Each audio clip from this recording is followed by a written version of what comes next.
The smell of butter tarts and fresh coffee filled my mother's kitchen that Sunday afternoon in November.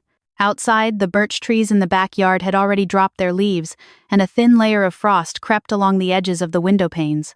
I was standing at the counter, arranging the last of the squares on a tray, when I heard my brother's truck pull into the driveway. I remember thinking how perfect everything felt.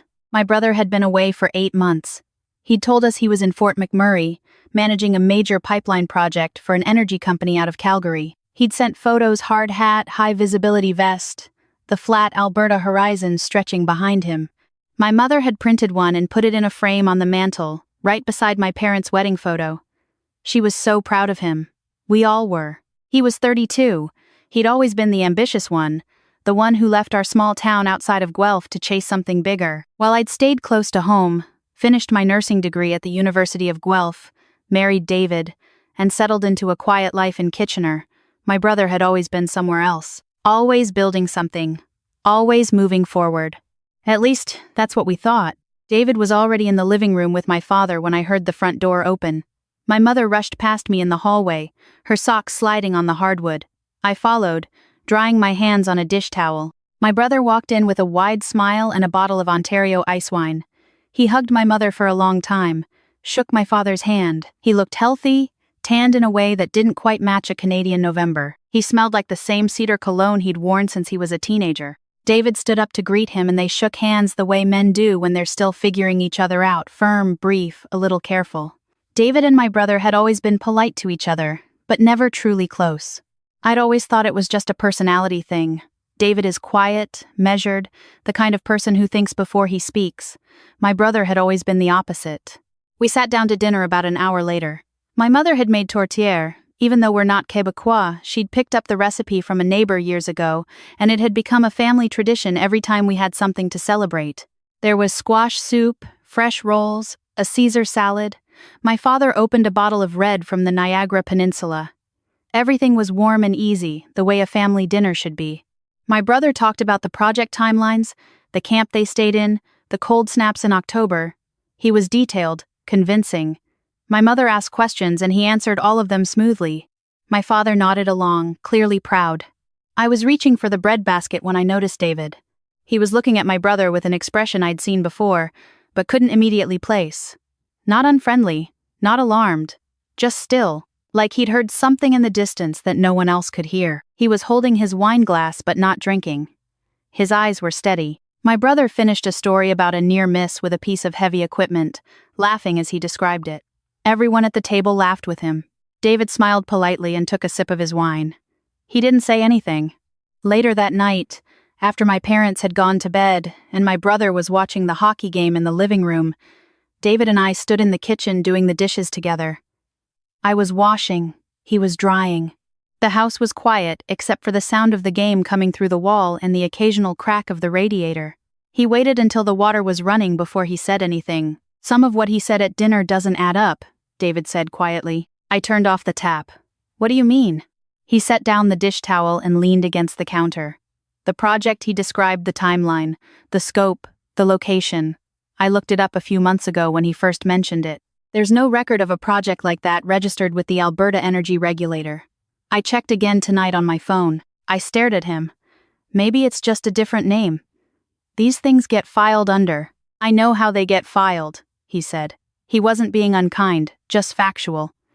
That's the thing about David, he doesn't exaggerate. He's been working as a forensic accountant for 11 years. His entire job is finding the thing that's slightly off, the number that doesn't belong, the story that doesn't hold. The company he named, he continued, is registered, but it's a small firm, 4 employees. They don't run pipeline projects. They consult on environmental assessments. I didn't say anything. The refrigerator hummed. Through the wall, I heard my brother groan at a missed shot on goal. I'm not saying he's done something wrong, David said.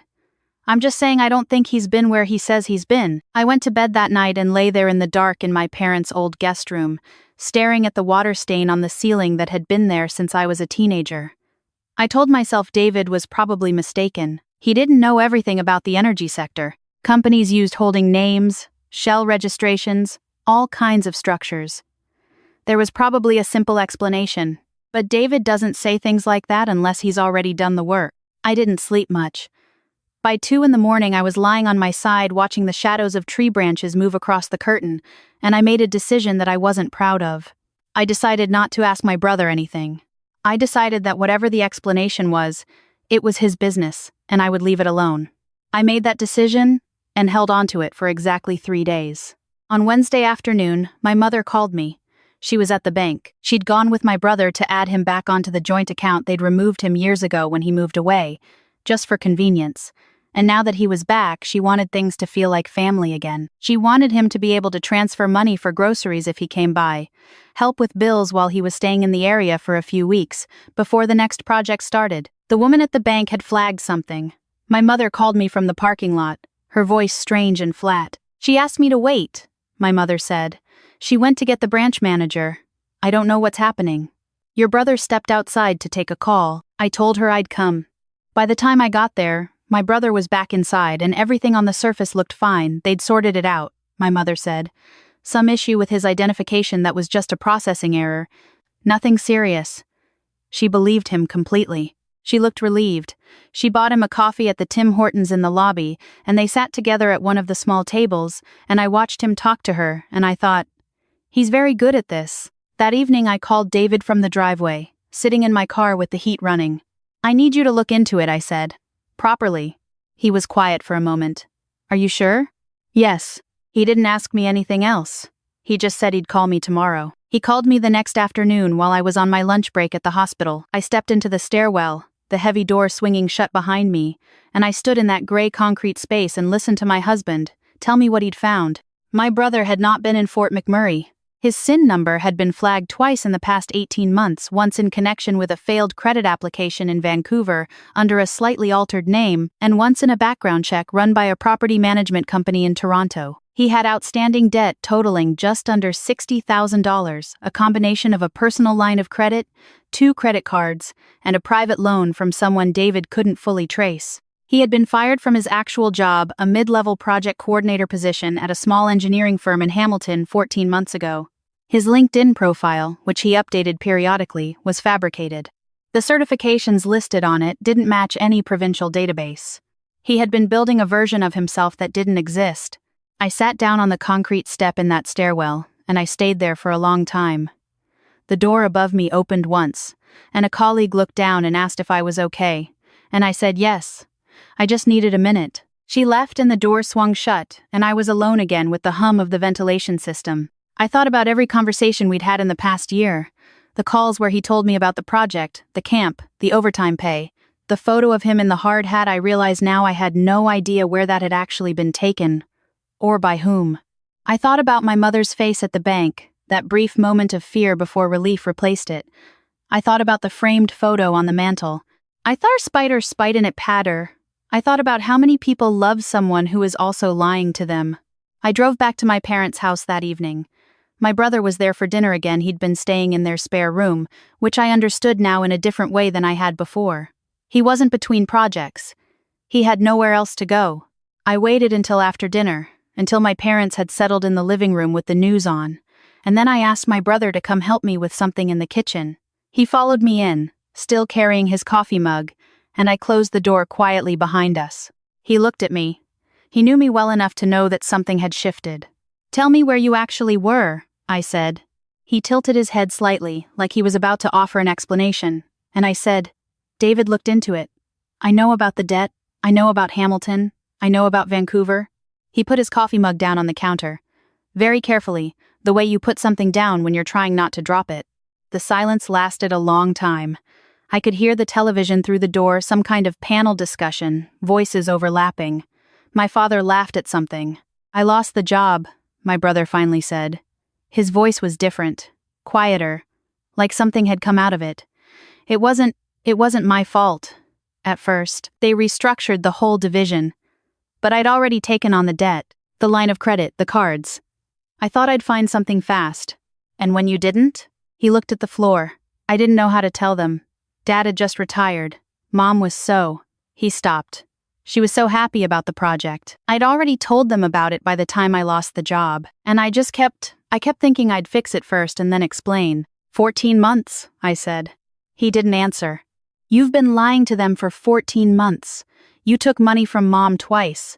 I know about the transfers. I did know David had found them while going through what my mother had voluntarily shared. Small amounts, each one explained away with some story. A work expense that hadn't been reimbursed yet. A training course registration.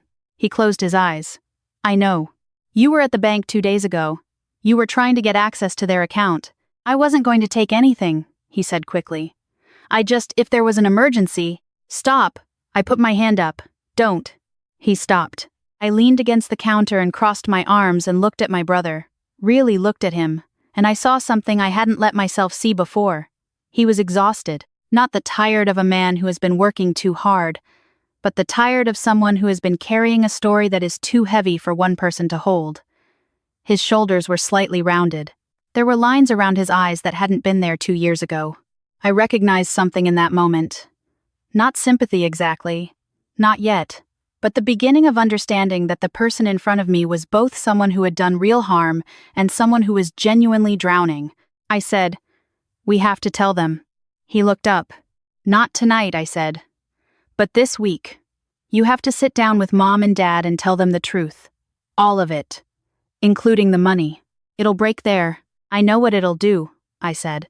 "But the alternative is worse. Do you understand? If they find out on their own, if the bank calls, or if something else surfaces, it will be so much worse." He was quiet for a very long time.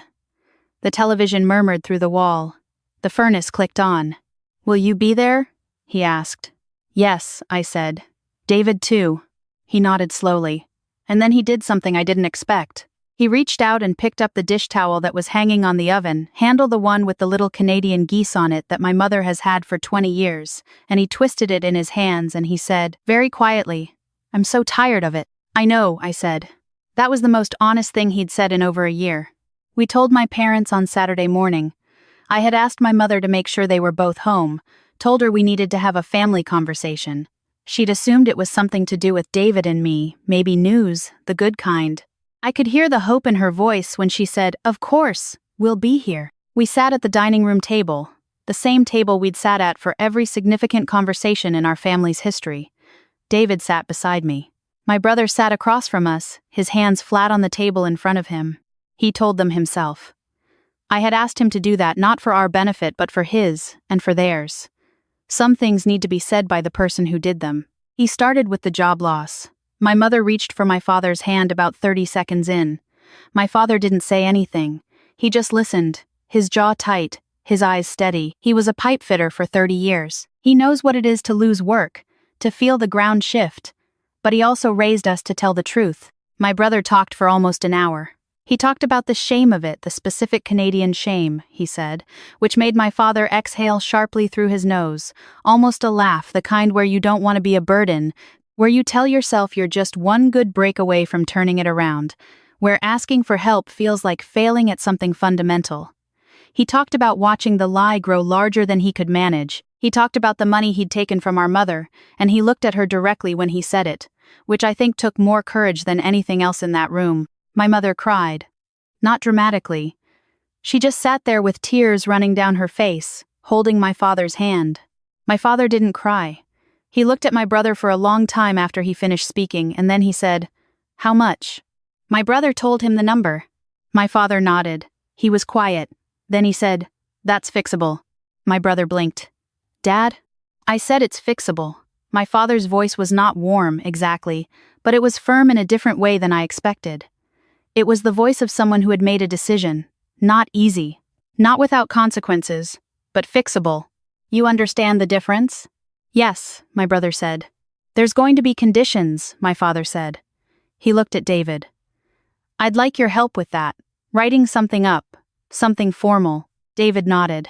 Of course. What followed over the next few weeks was not simple or comfortable. My brother moved out of my parents' house and into a basement apartment in Hamilton, a real one, this time, that we helped him find. He got in contact with a credit counselor through a nonprofit David had found, called the Credit Counseling Society. He started paying back what he owed my mother in small amounts, consistently, every 2 weeks, with an e-transfer that she acknowledged with a short text each time. Received? Thank you. It was formal and a little cold, and I think both of them needed it to be that way for a while. He found work contract at first, then a more stable position through a former colleague who had heard he was looking. It wasn't glamorous. It was enough. David and I drove out to see him in February. He'd put a small shelf up in the kitchen, and there was a bag of ground coffee from a local roaster on the counter, and a plant on the windowsill that appeared to be alive. These felt like real things. Not staged. We had dinner at his table, and he asked about our lives, genuinely asked, the way you do when you're not performing for anyone. He asked how my parents were doing. He said he'd called my mother twice that week. Not to ask for anything, just to talk. She told me about the roof, he said. She told everyone about the roof, I said. He smiled. It was a smaller smile than the one he'd walked in with at that November dinner, but it stayed on his face longer. On the drive home, David and I were quiet for a while. The highway was dark, and the fields on either side were flat and white under a half moon. I was watching the tree line in the distance when David said, "He's going to be okay." It wasn't a prediction. It was an assessment. David doesn't say things like that unless he believes them. I know, I said. I thought about the person my brother had been performing for over a year, capable, successful, ahead of schedule. I thought about how much energy it takes to maintain a version of yourself that isn't true. And I thought about the quiet that comes after when you finally stop. My parents still have the photo on the mantle, not the framed one from the hard hat, which quietly disappeared. A different one. It's from Thanksgiving 2 years ago, before any of this happened. He looks young in it. He looks like himself. My mother says she put it there because she likes to remember who he actually is, not who she thought he was becoming. I think that's the most honest kind of love. The kind that can hold both the disappointment and the person. The kind that says, I see what you did, and I see you, and those are not the same thing. It took my family a long time to understand that. It took my brother even longer. But that November afternoon, when he twisted that old dish towel in his hands and told me he was tired, I believe that was the first real thing he'd said in over a year. And I think somewhere in that kitchen, something finally started to come back.